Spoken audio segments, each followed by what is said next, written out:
नमस्कार, आप देख रहे हैं हालचाल। अब ये बात खुलकर बिल्कुल जनता के सामने आ गई है कि भारतीय जनता पार्टी बिल्कुल डरी हुई है और चुनाव आयोग ने अपना मुंह सिल रखा है। भारतीय जनता पार्टी अपनी सरकार जाते हुए देखकर ऐसे कदम उठा रही है। भारतीय जनता पार्टी ने ईवीएम में तगड़ी सेंधमारी की है, ईवीएम में तगड़ा घपला किया है और चुनाव आयोग अपना मुंह बंद करके बैठा है। चुनाव आयोग इस बात का जवाब नहीं दे रहा। जो खबरें आ रही हैं कि वोटरों को कैसे प्रताड़ित किया जा रहा है, कैसे जबरदस्ती वोट डलवाए जा रहे हैं, कैसे ईवीएम में गड़बड़ी मिल रही है, अगर इन खबरों को आप देखेंगे तो आपको भी लगेगा कि लोकतंत्र बिल्कुल खत्म होने की कगार पे है। जब अभी से वोटरों से वोट डालने का अधिकार छीन लिया जा रहा है तो आगे क्या होगा पता नहीं। अगर कोई वोट डालता है तो उसे मारा जाता है, अपने पक्ष में जबरदस्ती वोट डलवाया जाता है, तो उसको आप तानाशाही नहीं तो क्या कहेंगे। यह वीडियो देखिए, इसमें कन्नौज लोकसभा की रसूलाबाद विधानसभा में शाहबाजपुर प्राथमिक विद्यालय बूथ संख्या 141 पर बीजेपी के एजेंट द्वारा दूसरे मतदाता का वोट डाला जा रहा था, साथ ही साथ फर्जी मतदान भी किया जा रहा था। और अब आप यह वीडियो भी देखिए जिसमें शाहजहांपुर लोकसभा की कटरा विधानसभा में ग्राम नन्यूरा बूथ संख्या 368 पर पुलिस प्रशासन के लोग भाजपा की स्टिकर लगी गाड़ी में घूम रहे हैं, साथ ही गांव में जाकर मतदाताओं को डरा रहे थे।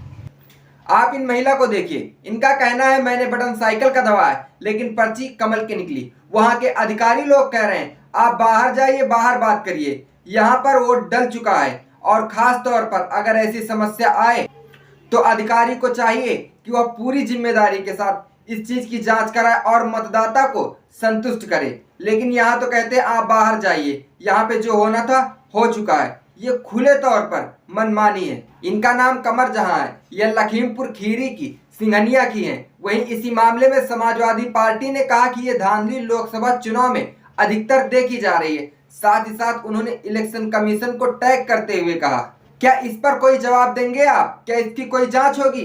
भारत में लोकसभा चुनाव निष्पक्ष नहीं हो रहे। जमकर सत्ताधारी दल और चुनाव आयोग तथा भाजपा सत्ता का प्रशासन जनमत और लोकतंत्र का गला घोट रहे हैं। साथ ही साथ समाजवादी पार्टी ने मजबूर होकर बीबीसी और विदेशी मीडिया को भी टैग करते हुए लिखा, कृपया भारतीय चुनाव में हो रही धांधली को लेकर कवर करें और लोकतंत्र तथा भाजपाई बेईमानी के खिलाफ लिखें। वहीं समाजवादी पार्टी ने कहा चुनाव आयोग अगर इन सबको नहीं रोकता है तो ये जान ले कि बड़ा आंदोलन होगा और कानूनी प्रक्रिया के तहत चुनाव आयोग के सभी अधिकारियों को जवाब देना पड़ेगा। लोकतंत्र पर काला धब्बा बन गया है चुनाव आयोग। वहीं एक बहुत ही गंभीर आरोप सुप्रिया सुले ने लगाया है। सुप्रिया सुले ने कहा है साबरमती लोकसभा के मतदान के बाद कल सुबह गोड़ावड़ में रखी ईवीएम का सीसीटीवी 45 मिनट के लिए बंद कर दिया गया। जहां ईवीएम जैसी बेहद महत्वपूर्ण चीज रखी हुई है, जहां सीसीटीवी का बंद रहना संदेहास्पद है। साथ ही यह एक बड़ी ढिलाई है। जब चुनाव प्रतिनिधियों ने संबंधित अधिकारियों और प्रशासन से संपर्क किया तो कोई संतोषजनक जवाब नहीं मिला।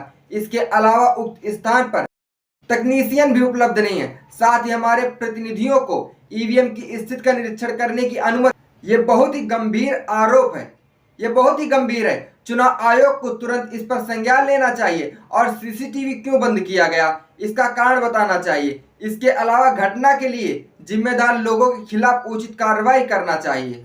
ये भाई साहब लखीमपुर खीरी लोकसभा क्षेत्र के रहने वाले हैं और इनका खुलकर कहना है लखीमपुर खीरी लोकसभा क्षेत्र के गोला गोकर्णनाथ में साइकिल के निशान पर बटन दबाने पर कमल के निशान की पर्ची निकल रही है और अधिकारी पीठासीन अधिकारी मुस्लिम वोटरों को वोट नहीं डालने दे रहे हैं। इन्होंने अपना वार्ड नंबर 575 बताया। साथ ही यह भी इनका कहना है कि जो इनके आगे पीछे जो इनके लोग थे उनके साथ भी ऐसा ही व्यवहार हो रहा है। यहाँ तक कि कन्नौज में भाजपा प्रत्याशी का भाई लोगों को डरा धमका रहा था, साथ ही जान से मारने की धमकी दे रहा था। इस बात का समाजवादी पार्टी ने ट्वीट कर लोगों को बताया। गुस्से में आकर समाजवादी पार्टी ने यह तक कह दिया फर्जी मतदान करवाकर भाजपा प्रत्याशी को क्या छूट दे रहा है चुनाव आयोग। बेईमानी के दाग लगने के कारण चुनाव आयोग का इतिहास काले अक्षरों में लिखा जाएगा।